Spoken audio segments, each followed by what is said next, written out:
నవీన్ పోలిశెట్టి కొత్త తెలుగు సంక్రాంతి సినిమా అనగనగా ఒక రాజు రిలీజ్ అయి నిన్న ఆదివారంతో 5 రోజులు కంప్లీట్ అయింది. ఈ 5 రోజుల గ్రాస్ కలెక్షన్స్ చూస్తే అంటే శనివారం 4వ రోజుకే ఈ సినిమా 50 కోట్ల గ్రాస్తో 28 కోట్ల డిస్ట్రిబ్యూటర్ షేర్తో బ్రేక్ ఈవెన్ కంప్లీట్ అయిన ఈ సినిమా నిన్న ఆదివారంతో సండే అడ్వాంటేజ్తో సంక్రాంతి హాలిడేస్ ఎండింగ్లో 13 కోట్లు గ్రాస్ కలెక్ట్ చేసి 5 రోజుల్లో 63 కోట్లు గ్రాస్ కలెక్ట్ చేసింది.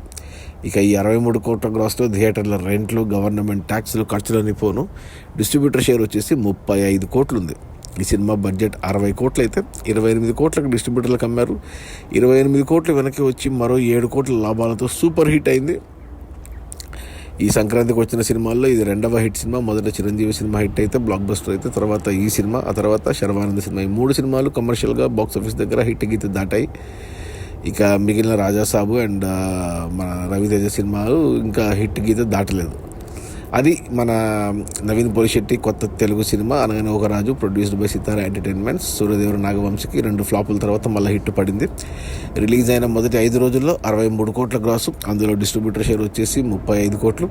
సినిమా బడ్జెట్ 60 కోట్లు, డిస్ట్రిబ్యూటర్లకు 28 కోట్లకు అమ్మారు.